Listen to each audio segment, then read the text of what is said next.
วัดวรกิจโจส่งภาพมาคือพอถึงวันศาลาทำงานกันบัญญังเลยสัทธาปีใหม่นี่เปิ่นบัญญังกันเลยนะ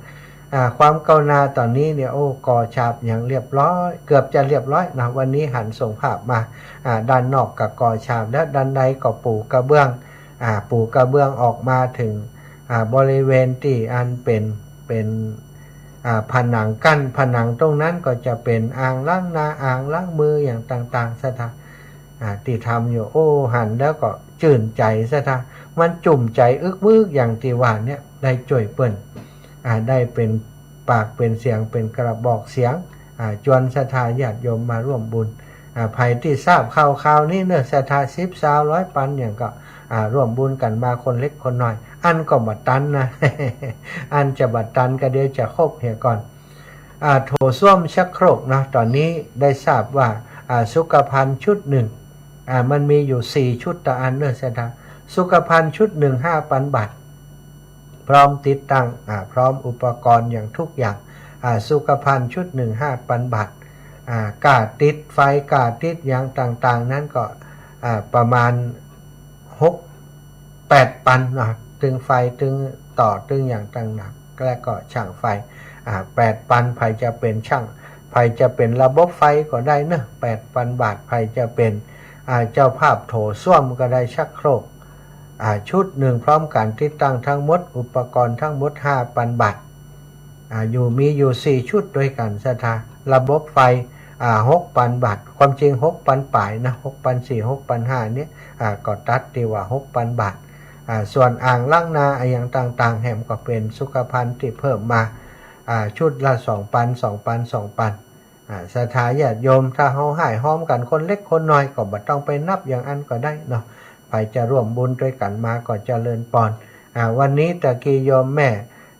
เฮือนแก้วโยมป่อและครอบครัวของเปิ่นหอมมา500 บาทแล้วก็ลูกเบาเปิ่นแหม500 บาทเนาะก็จะได้เก็บไปรวบรวมไว้เอาไปจ่ายกาช่างกาศาลาที่เปิ่นทำงานฮึนะทำเองบ่ได้อาศัยช่างอาศัยศาลาก็ต้องจ้างเปิ่นเนาะศรัทธาญาติโยมแต่ก็ภูมิดีใจว่าศาลาทำงานทุ่มเททำงานประณีตงามทำงานได้ดีจากการที่ดูภาพที่ท่านพระครูสมุวิศวัตส่งมาก็ดีใจว่าตันก็เลยอู้กับเจ้าภาพที่เป็นเจ้าภาพหลังคาเนาะโยมแม่อมรวรรณเล้ากุลและลูกบ่าวของอีแม่ร้านอย่างก็เฮงมีออโต้ก็ว่ามีเฮงออโต้เฮงมั่งมีออโต้เฮงมั่งมีออโต้เฮงมั่งมีออโต้ที่สันทรายเป็นเจ้าภาพหลังคาใช่ไหมเอาช่างเอาศาลาไปทำเองเลยช่างของเปิ้นเอาไปทำเองโอ้ถูกใจศาลาโครงสร้างแน่นหนาเชื่อมแน่นหนาดูแล้วก็มั่นคงแข็งแรงดีนะแผ่นเมทัลชีทก็สติไซก่อนหนาโอ้ดีใจว่าได้เจ้าภาพที่ดีเปิ้นนั้นมีศาลาที่ดีตัวเนาะไปทำทำเสร็จปุ๊บก็ช่างที่ไปทำส่วนของกอฉาบสุขภัณฑ์ก็ไปเข้าทำตอนนี้คืบหน้าไปก็ประมาณ80%ละเนาะยังแหม20%กดตันแน่นอนวันที่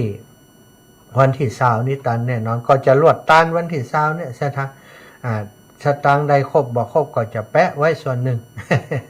เดี๋ยวก็จะไปเดินธุดงค์เอาเดินธุดงค์ก็จะบอกบุญไปใครอยากจะปลดทุกข์เนาะปลดเคราะห์สะเดาะทุกข์ออกไปปลดทุกข์ปลดยากปลดวิบากกรรมต่างๆโดยการช่วยกันสร้างห้องน้ำห้องสุขาปลดทุกข์เป็นห้องปลดทุกข์ ถ้าใครมีความทุกข์เนาะมันก็วิ่งเข้าห้องน้ำก็จบข่าวแล้วปลดทุกข์ได้ถ้าบ่มีห้องน้ำบ่มีห้องสุขาเนี่ยโอ้ความลำบากใช่ไหมวัดวาอารามต่างๆจำเป็นต้องมีเยอะๆเวลามีกินมีตาลมีคนไปร่วมงานเยอะร่วมงานหลายนี่บ่มีห้องน้ำบ่มีห้องท่านี่มันสุดยอดของความทรมานไปรอกันหน้าห้องน้ำไปกันหน้าห้องน้ำเนี่ยมันอึดอัดนะสัตว์ถ้ามีเพียงพอก็จะสะดวกสบายก็ยังได้อู้กับท่านอาจารย์พระครูสมุวิสุวัตวรกิจโจว่า มีห้องน้ำที่ชำรุดอยู่หลายๆห้องต่อไปทางหน้าช่วยกันบูรณะปรับปรุงเนาะอาจารย์จะได้มีห้องน้ำไว้ใช้เวลามีกิจกรรมใหญ่ๆที่วัดฝ่ายหินก็จะได้เพียงพอต่อการใช้งานของญาติโยมที่มาครูบาอาจารย์ที่มาก็พยายามจะช่วยครูบาอาจารย์ซะท่าเพราะช่วยแล้วเรามีความสุขเนาะมีความสุขในการได้ช่วยเหลือครูบาอาจารย์เปิ่นมีบุญคุณต่อเฮาทำให้เฮาได้มีโอกาสจัดรายการทางวิทยุเปิ่นเอาไปออกอากาศที่วัดฝ่ายหินเจ้าเจียงใหม่เปิ่นก็ได้ฟังเจ้าเจียงใหม่ช่วยกันเนอโยมแม่ครูธัญญาขอเปิ่งบุญจิมแม่จันเพ็ญคำโปธานะเปิ่งบุญจิมโยมน้องพันนิตาพรหมมินทร์ก็ได้ร่วมบุญเป็นเจ้าภาพสังมาโดยเนอะใช่ไหมเจ้าภาพสังนะก็งานที่วัดฝ่ายหินมี2 งานนะจะมีงานคือจริงๆแล้วเรื่องที่สร้างห้องน้ำนี่อาตมาได้ช่วยเหลือครูบาอาจารย์มาก่อนแล้วเพื่อจะให้มันตันแล้วเสร็จในงานฉลองสมโภชพุทธาภิเษกพระพุทธรูปที่จะเกิดขึ้นในวันที่20นี้สถานในวันที่20จะมีการเป็นเจ้าภาพเมษาเนาะโยมแม่จะมีพระสงฆ์มาร่วมพิธีพุทธาภิเษกเจริญพระพุทธมนต์สวดมนต์ตันที่วัดฝ่ายหินซึ่งจะเป็นครูบาอาจารย์ขึ้นสีขาวของเฮาเนี่ยไปกันหมดเนอะสถานพี่น้องตังเจียงใหม่ไผ่อยากพบพระครูบาอาจารย์ขึ้นสีขาวไปกันทุกรูปทุกองค์นะพระครูสุเมธท่านพระครูกัลยาณปราโมทย์พระครูชลทานพิทักษ์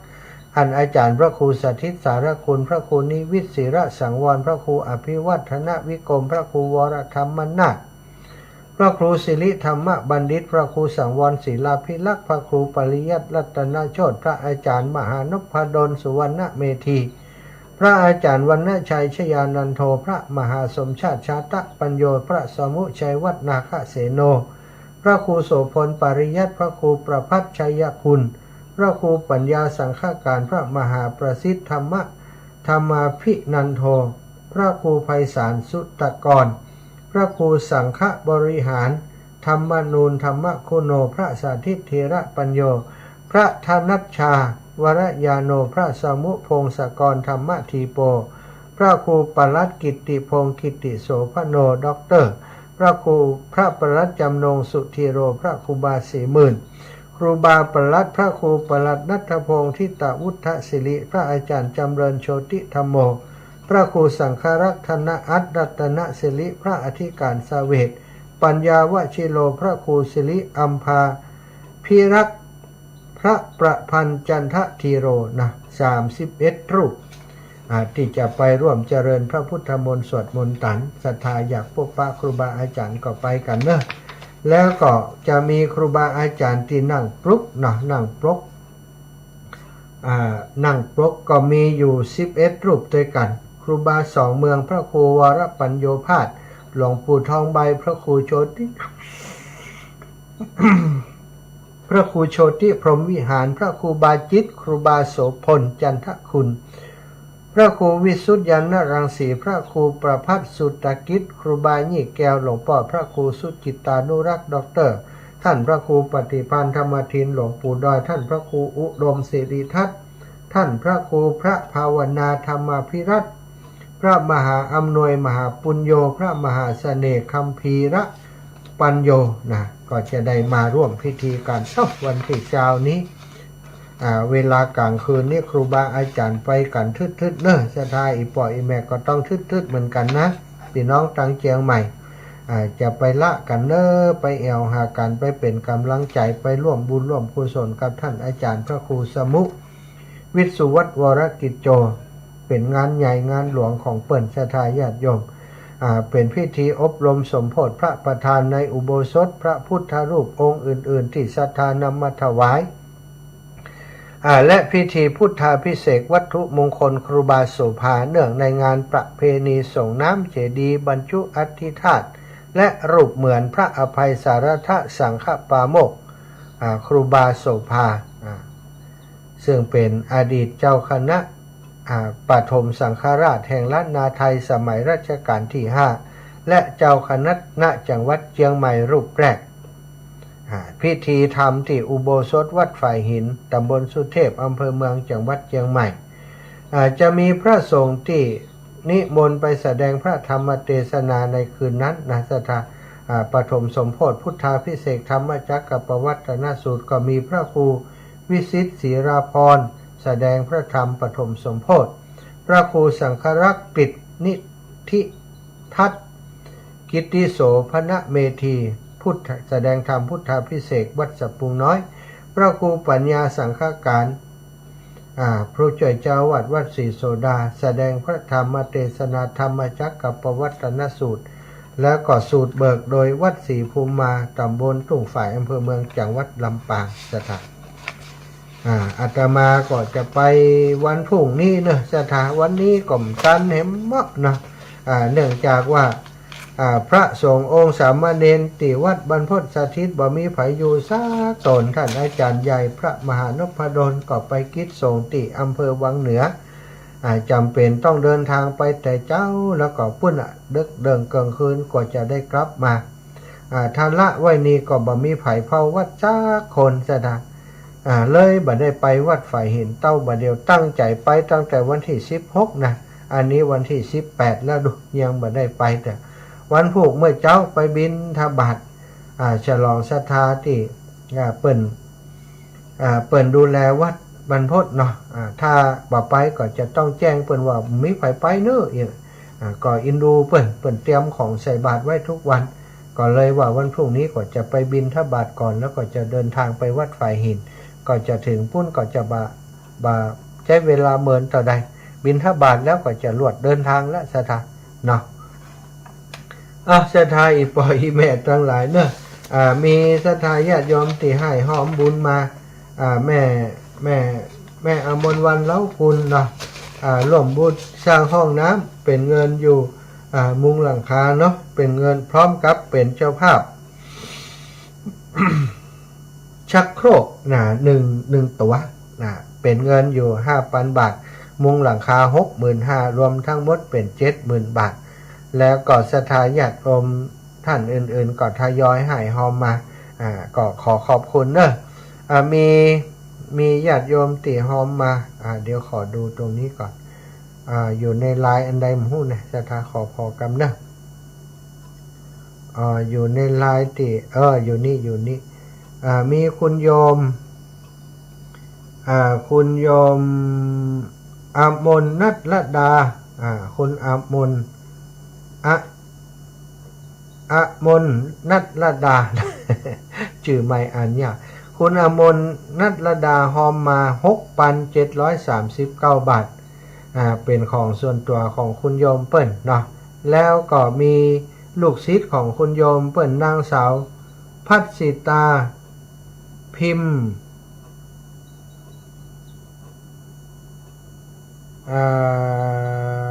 พิมพ์อย่างเดียวก็พอครับพิมพ์เมธารัตน์เนาะพิมพ์เมธารัตน์นะนางสาวพัชสิตาพิมพ์เมธารัตน์ร่วมบุญมาแหม 1,000 บาท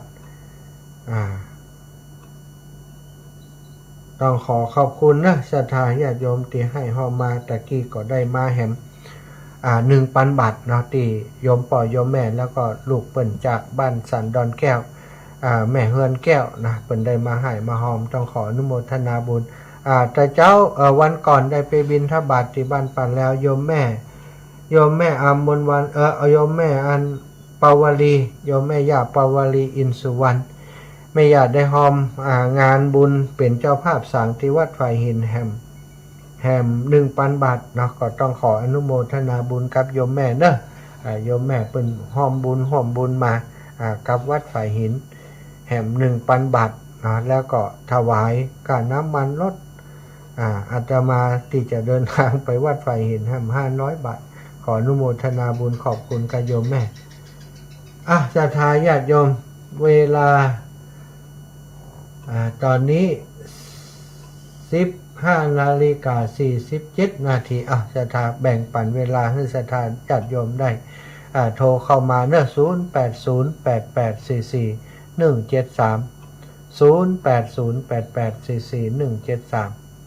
0808844173 ขอบคุณนักขอบคุณหลายๆโอ้คุณโยมสมพรรัตนังร่วมบุญห้องน้ำมาแห่ม500เนาะแจ้งมาเมื่อวันก่อนแล้วก็โยมแม่มีชัยพินโยภาสห้อมบุญห้องน้ำมาแห่ม500 บาทแล้วก็ครอบครัวญาติพี่น้องของเปิ้นแห่ม300 บาทเนอะเจริญปอนไม่สาดเจ้าโยมแม่ฟังอยู่ตลอดนี่เจ้าแม่ล่าเจ้าจากบ้านหนองหลวงนะเจ้าแม่ล่าบ้านหนองหลวงละปูนกาคนเดิมเนี่ยเจ้าเนาะฟังตลอดไม่ได้โทรใจเจ้าแม่ล่าบ้านหนองหลวงเนาะหนองหลวงหนองใหญ่มั้งติกะหนองบัวสดเนี่ยเจ้าหลังวัดอย่างก็แม่หลังวัดอย่างก็หลังวัดหนองอุโบสถเจ้าวัดหนองอุโบสถเนาะเนี่ยเอ็นหนองอุโบสถน้องอะไรอย่างก็หมอหูนะวัดอันเนี้ยลืมชื่ออะไรเด้อเอาละมันเป็นยังบ้านหนองหลวงกระเปาะเจ้าบ้านหนองหลวงกระเปาะเนาะเจ้าสาธุขอบคุณโยมแม่ติดตามให้กำลังใจทุกลูกเนอะติดตามตลอดเจ้าแต่ไม่ได้โทรไปได้เจ้าเจ้าวันผูกก็จะเข้าเชียงใหม่แม่วันผูกวันฮืออยู่เชียงใหม่นะสาธุอนุโมทนาบุญด้วยนะเจ้าจะบุญรักษาเจ้าแม่เจ้าสาธุโยมแม่อุ้ยอินแม่อุ้ยอินเจริญปอนคนงามของเสมิงแม่อุ้ยมอนสาวเสมิงแม่อุ้ยเริ่มทำบุญสัก200ไปได้ค่ะได้ไก่แม่ปั้นหนึ่งกะ200แม่ได้กับปั้นเอาปั้นแม่อุ้ยจะหอมหยังแล้วแต่เป็นตาลแล้วก็เอาหล่อมบุญวัดไฟหินเนาะห้องน้ำก็ได้หอมบุญนั่นก็ได้เนาะเจ้าแค่มาหาแม่อุ้ยจะแค่ดำหัวนะมันไปหยักนะกะไปอยากก็งานน่ะใกล้เดี๋ยวไปได้รอได้